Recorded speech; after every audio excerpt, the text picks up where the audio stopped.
Thank you. Thank you. I have come up on stage before from the crowd, and it's kind of awkward because you feel like you're receiving an award. You know, you watch the award shows. But coming out on stage from behind the curtain is much cooler because you feel like you're presenting an award. And hopefully I can present some good information on criticism this morning. Having been a college player and a coach for going on 31 years now, I've been around a lot of criticism, especially in the world of athletics. You see the definition: the practice of judging the merits and faults of something. Merits and faults. See, it's not all bad. We have all been criticized for something. We have all criticized something else. I want to share some information this morning, so hopefully we can use criticism to our advantage. There's two words we talk a lot about in our program: Schadenfreude. It's a German word. Schaden means harm, Freude means joy. The definition: the pleasure derived by someone else's misfortune. We talk about this with our players. Are you hoping the guy in front of you fails? Are you hoping that his misfortune gives you the opportunity to succeed? Watch the evening news. Read the newspaper. Pay attention to social media. Listen to the radio. And I'm not blaming those media outlets. I'm blaming us, society. Our ears perk up and we pay more attention when bad things are happening. Check out this statistic. 2/3 of all posts on social media are negative. That's why I'm not on Twitter. I'm okay with criticism, but I don't need the negative.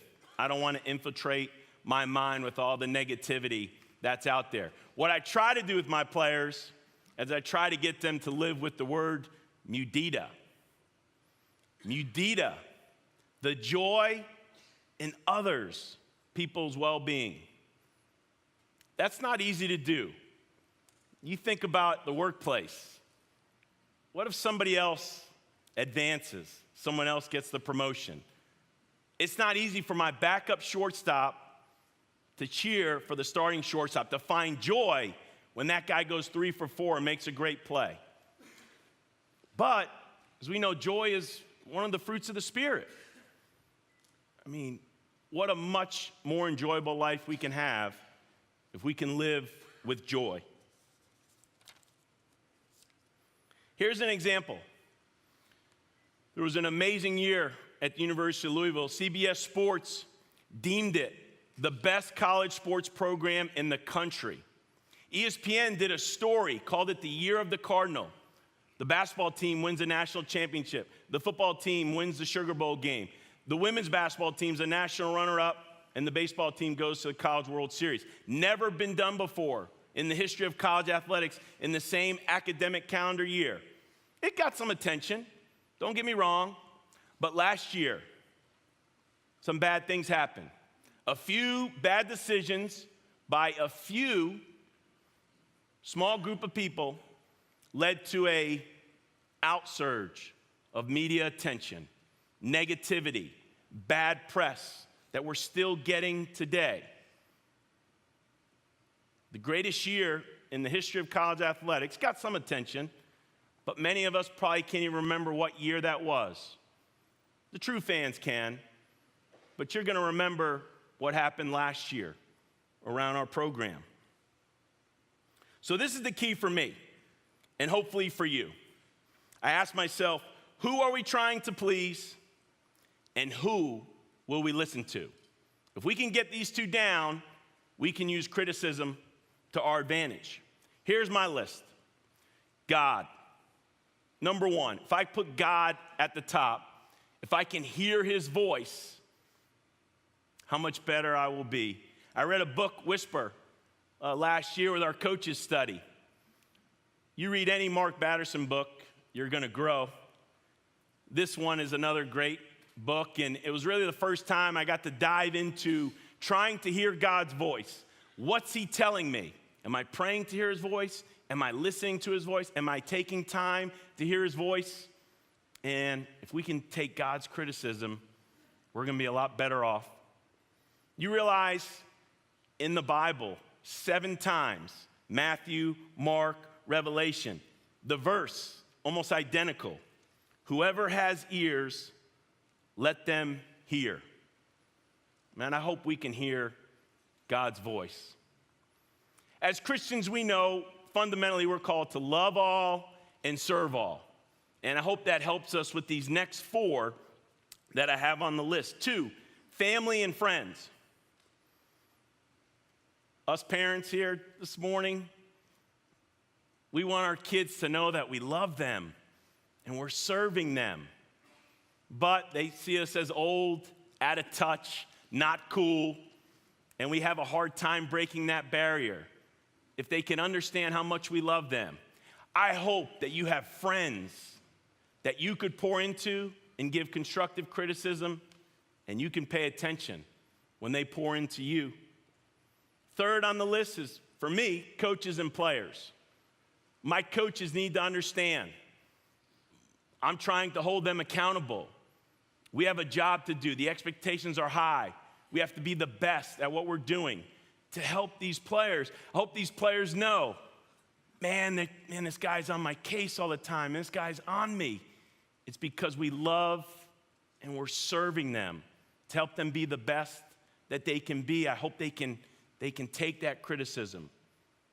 4th is administration. We all have bosses. We all have people we have to tend to, and we have to be able to take that criticism from them. Because the company, the team, the program, we have a job to do, and we can't shy away from that criticism from others. And last, fans and media. I do want to hear what the fans have to say. Not on the Twitter world, not all the negativity, but you know what? If the soft drinks are stale and the popcorn's dry, the soda's flat, yeah, let us know. If there's a word in the song that shouldn't be played, let us know. We take those emails. If the media has something good where they can help us, hey, we're not too big to take that criticism. And so for me, in my area of life, I'm trying to hone in on those 5 spots. There's a great book that I handed out last year to everyone in our program, every player, support staff, every coach. And we followed through the book. And there's a great chapter on communication. There's 2 examples that I want to pull out quickly. One's from Mia Hamm, arguably the greatest soccer player of the modern era. Mia Hamm knew what it was like to be called out by her coach. It was her first practice since coming back from an injury, an MCL tear. I had worked really hard to come back. I was taken down to the ground from behind on a play, and I wasn't happy about it. Hamm got up slowly and was annoyed that she had been taken down, especially when she was coming off an injury. Her coach's reaction, "What's your problem?" he asked Hamm. "Look, if you don't want the contact, go play tennis." Now, my family loves tennis, so I'm not dogging tennis. "We're not going to play with cones around you. Get off the field."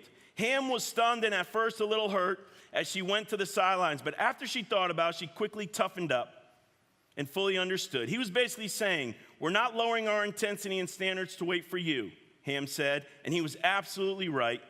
The coach was saying to Hamm that she needed to be mentally and physically ready to step onto the field and truly compete. "Sometimes you need to hear it that way," Hamm said. "It was an intense scrimmage, and Tony couldn't whisper in my ear and reason with me. He was just as intense as the situation." In short, she was coachable. She was tough enough not only to be held accountable, but to actually be accountable. And that's what we're trying to do with our athletes, with our coaches. We're trying to hold them accountable. The next quote is from a coach who's having a tough year, but he's still a great coach. John Gruden believes it is his duty to challenge his players and staff. I challenge them to accept and embrace the urgency of what we are doing, Gruden said. If I stop pushing, if I stop demanding of you, if I stop getting on you, then I probably don't think you have very much to offer.